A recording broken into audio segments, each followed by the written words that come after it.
Hi, everyone. Welcome to the very first episode of Books and Mortar podcast with me, your host, Rizia, where we talk about the books that build us.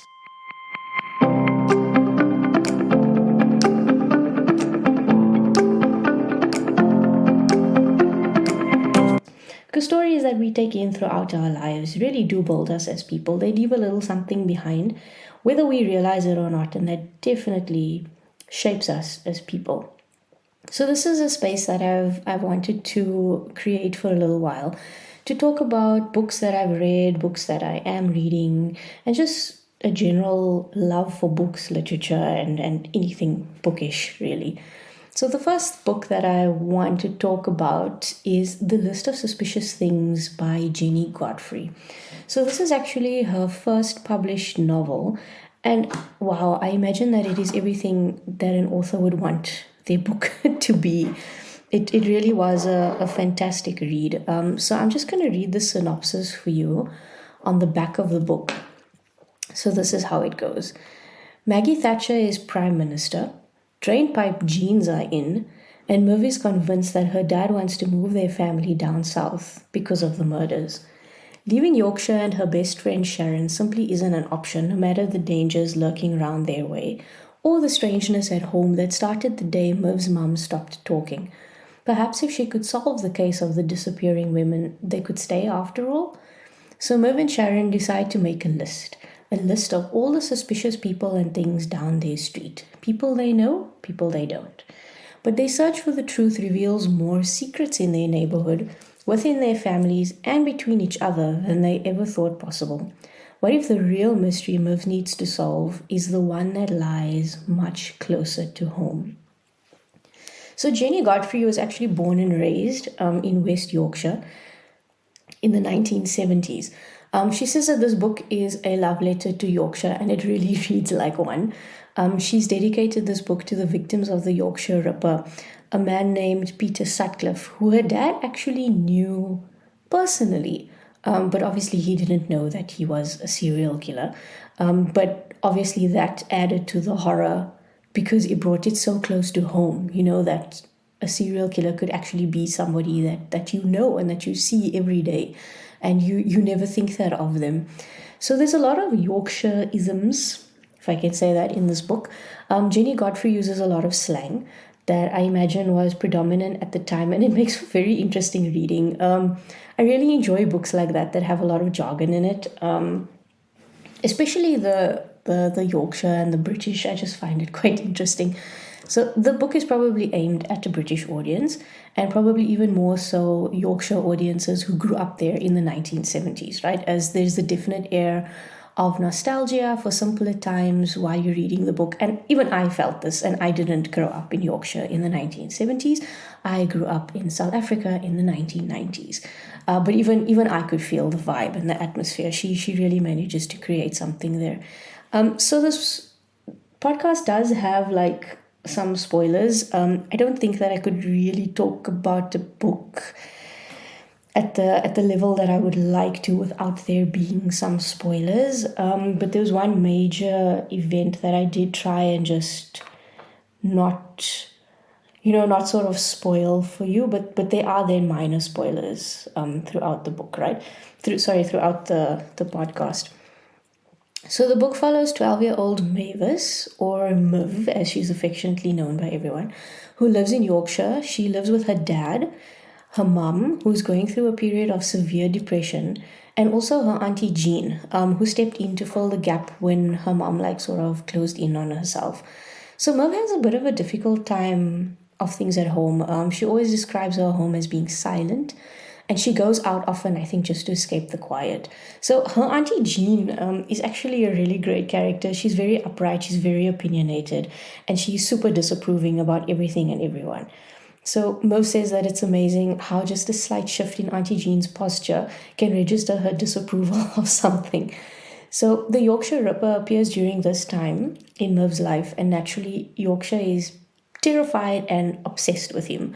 The Ripper was initially targeting prostitutes or sex workers, which many people felt was terrible, but they were sex workers, so is it really so bad? Then he started targeting innocent girls, and then everyone was horrified. So just to give you like a little excerpt. So it goes, this is from Merv's point of view. So it's like, that's what Yorkshire's famous for now. Dead girls.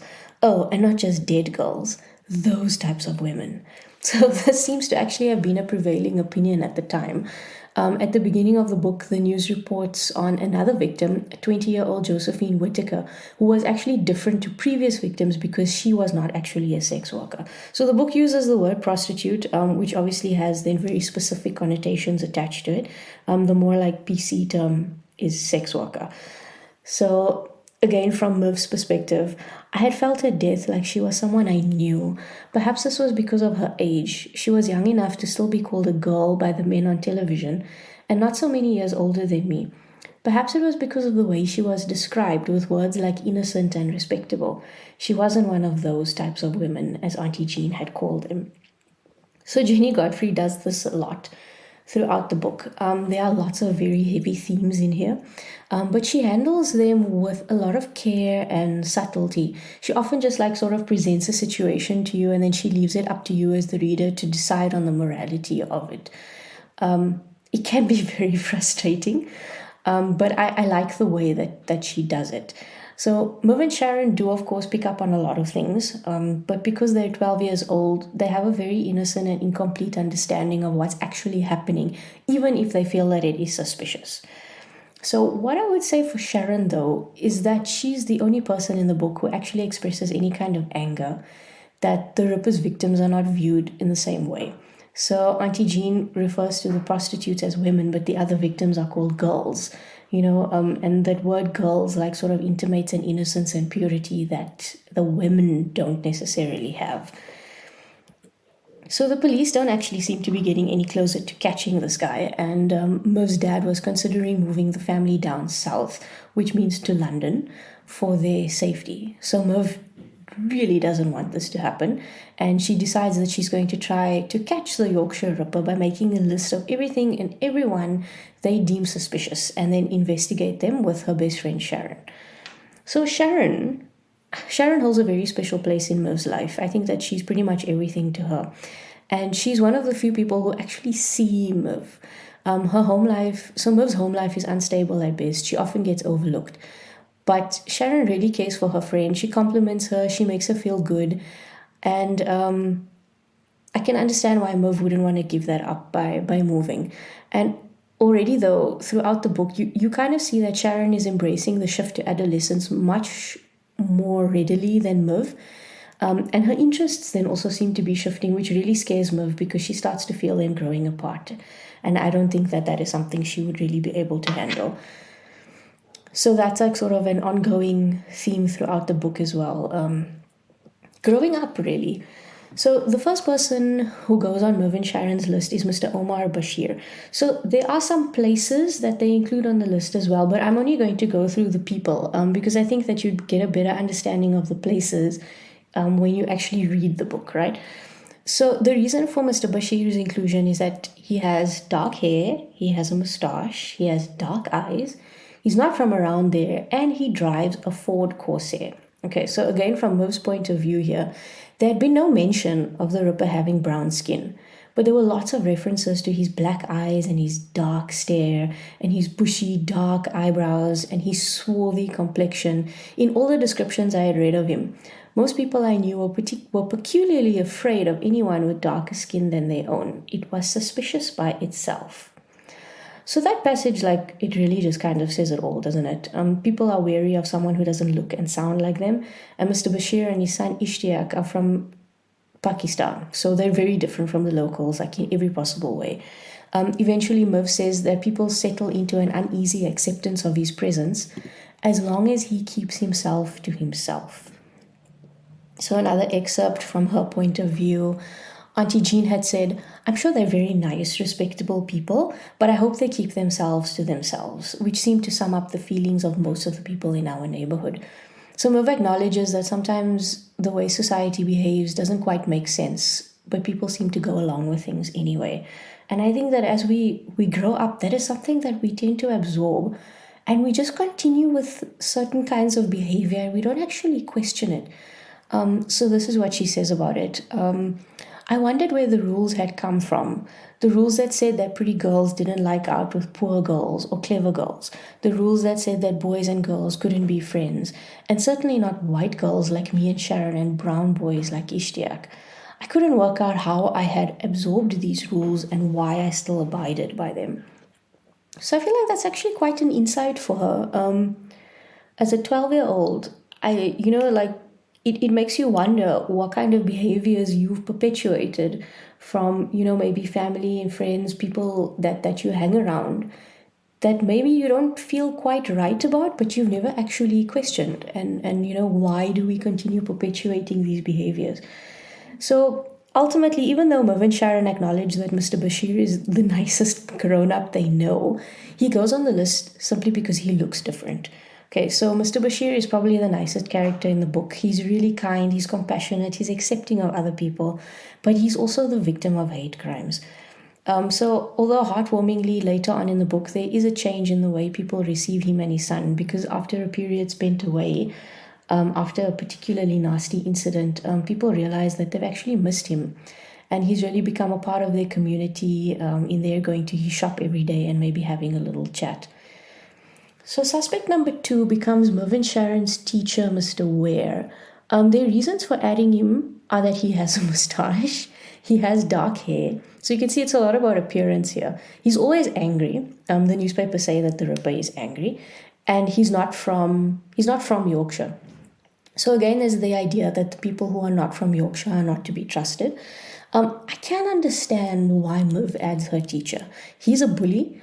And he picks on one particular kid in class who he feels is weak. And that is a quality that Mr. Ware's father couldn't abide in boys. He was a military man. So you can see again how behavior it perpetuates. I think it's subconscious in a lot of cases, Sharon again is particularly sensitive to Mr. Ware's bullying of this boy. And she actually goes out of her way to help him. So Sharon's quite a sensitive person. Merv points out a couple of boys in her class who are the usual type of troublemakers. So Reese and Neil. So, the ones who always sit at the back of the class and make a noise and are disruptive. The development of these 2 boys, though, it turns them into something much more sinister. They become hard.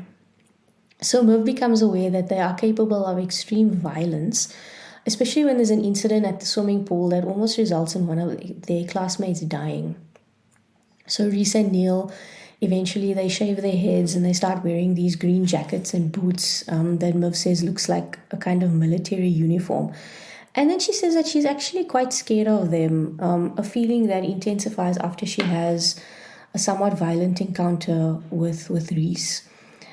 And that is also quite interesting because these boys are displaying very right-wing tendencies, and you wonder that at this point in their lives, what kind of intervention can you make to change that mindset? Because, the way they're going, you figure, these kids are probably going to end up in jail at some point. And it's likely true. But how do you get them off that path, at this point? So the next person Merv and Sharon add to their list is the lorry driver. So he's a man named Jim Jameson. So this actually comes about because there was a tape released by the police, supposedly from the Ripper himself. And the voice on the tape had a Geordie accent, which comes from the Tyneside or the Newcastle area in the northeast of England, while Yorkshire is in the north. So this man, Jim, has this particular Geordie accent, which makes him a suspect. So the police come in and they question him, and this guy actually works with Merv's dad. So it turns out that Jim is actually the softest of souls, but because of people's prejudices, he actually becomes the victim of violence. So this is also from Merv's perspective, but when her and Sharon are speaking to Jim, this is what he confides in them. The lads at work, he said, they think I've done something bad. His eyes started to fill with tears and I felt my own throat tighten. Men didn't cry. This was all wrong. He seemed to give himself a shake, and with a laugh that didn't seem to find anything funny, he said almost to himself, irony is that I couldn't hurt a bloody fly. The issue of Jim being different and not from Yorkshire makes him suspicious.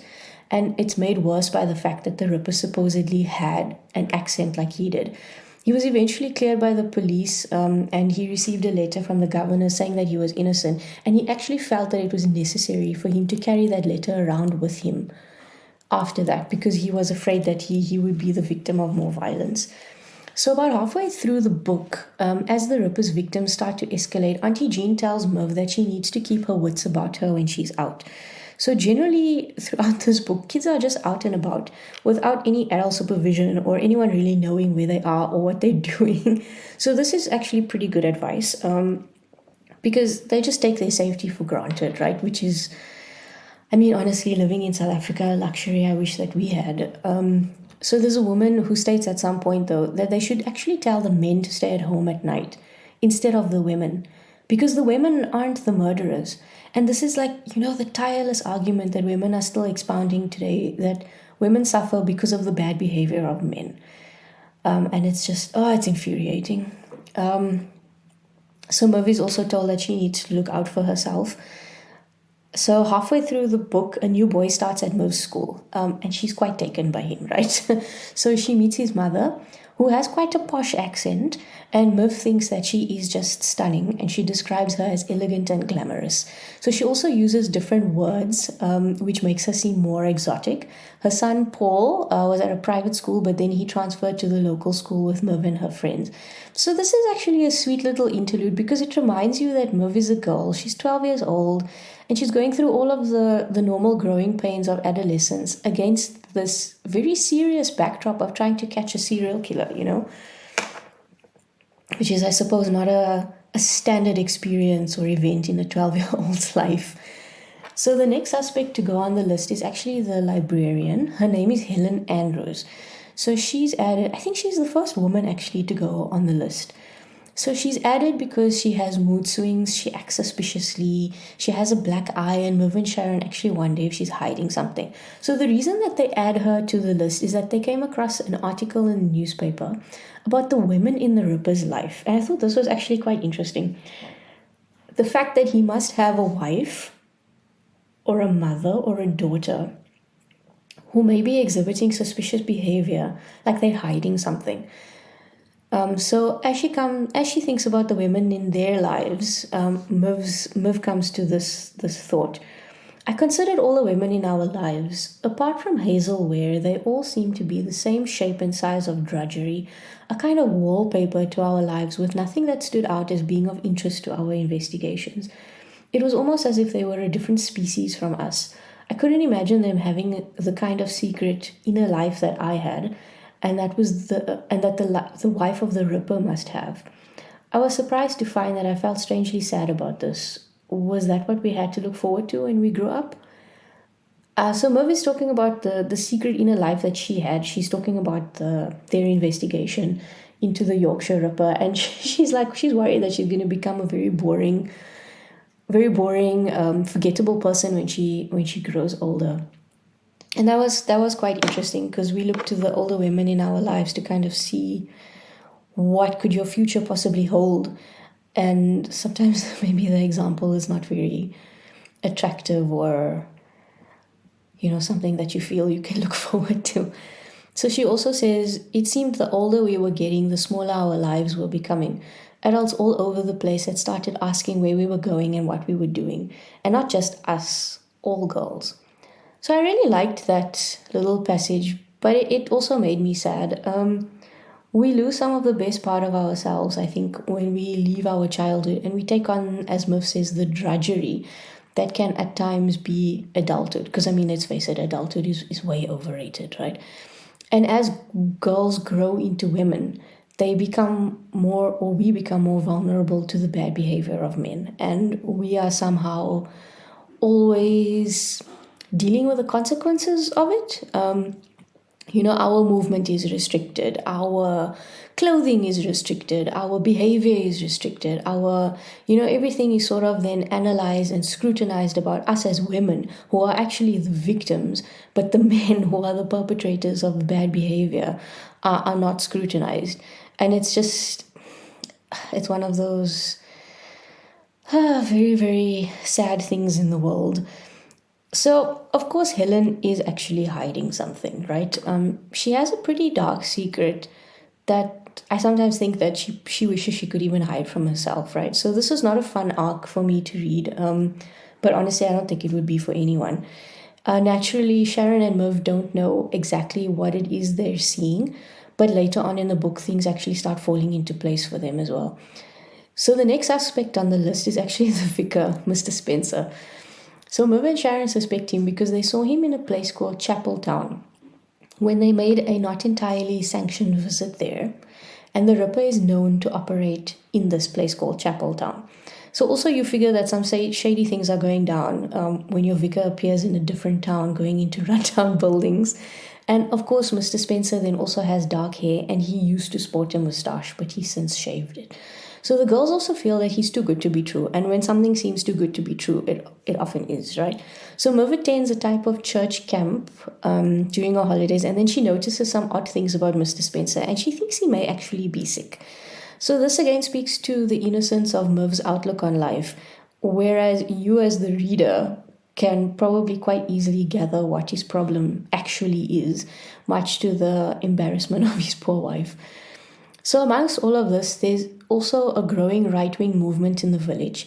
And this, of course, then causes rising tension amongst the residents. And unsurprisingly, Reese and Neil are a big part of this. And one of their classmates found a flyer in their bags. And this is what the flyer said. It said, put Britons first, stop immigration, reject common market, restore capital punishment, make Britain great again. So I was actually wondering if that's where Donald Trump got his campaign slogan from, because I didn't know that it maybe started there. So the next aspect on the list, Merv and Sharon refer to as the man in the overalls, because they don't know what his name is. So he never makes eye contact, he's weird, he looks dirty and smelly, he has no friends, apart actually from Neil and Reese, who are not very nice, and he's always watching the shop. That's Mr. Bashir's shop. They also suspect him of causing an incident at the shop. Again, there's the idea that he's different from them, and so he is naturally a suspicious person. Merv and Sharon try their best to investigate him a bit more, mostly through his mum. And when Merv thinks she's onto something, tragedy strikes, and Merv wonders if she's ultimately responsible. Even worse, it actually brings up some memories of an incident with her mum. And even worse, I think, is that Sharon seems to feel that she does actually bear some of the blame, and she starts distancing herself from Merv. So Merv is pretty much alone with the investigation now, which she's still continuing because of her fear of moving away, in spite of her feeling distant from Sharon. So the next suspect who goes on the list is not necessarily a suspect for the Ripper, but just a bad man in their town who makes little girls feel uncomfortable, and his name is Uncle Raymond. I think it was maybe a hallmark of the time, but they're not necessarily, but when the girls complained to their mothers that Uncle Raymond tickled them and they didn't like it, they were told that they were being too soft. The girls all knew that they should never find themselves alone in a room with him, though. Merv asks her Aunt Jean and her dad about him, but they also actually just brush it off.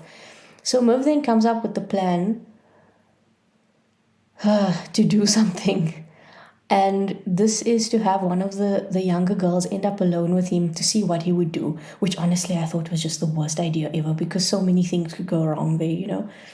It didn't work out, thank heavens. Uncle Raymond left before they could actually execute their plan, but later they found out that he hurt one of the younger girls. It's at this point then that Auntie Jean comes to ask Merv if Uncle Raymond ever hurt her, which actually made Merv feel like she mattered to somebody, which I felt was so sad because she really just wants to be seen, she wants to be loved, she wants to feel that she gets some attention, from the people in her home.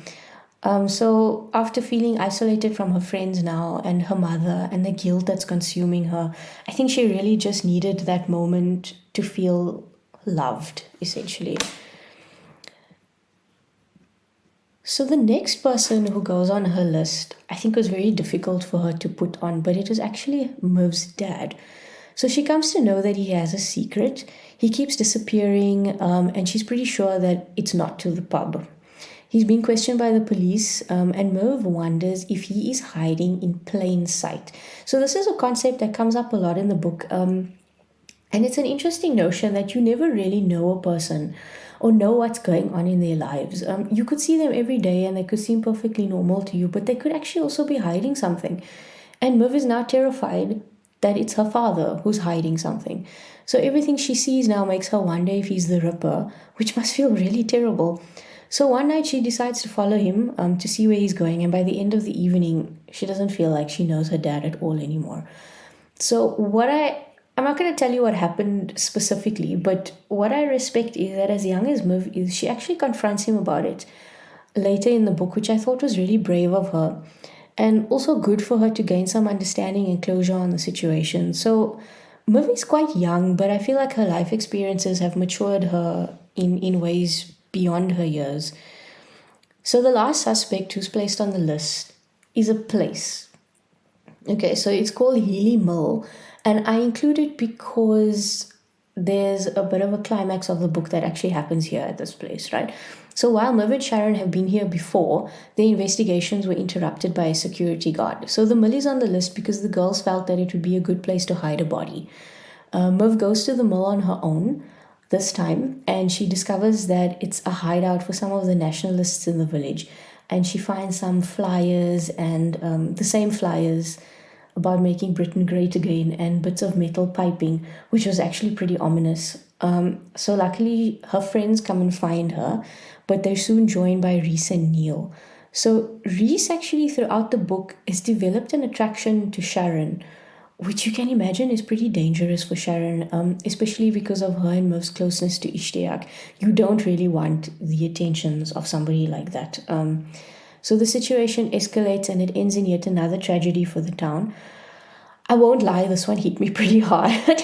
When I read it, I was also like, what? And then I had to go back and actually read it again just to make sure that I read it correctly the first time. And it really got to me. But the silver lining here is that Miv's life at home settles down a lot and it comes back to some kind of normality with her mum, but she's always scared that it could go back to what it was at any moment.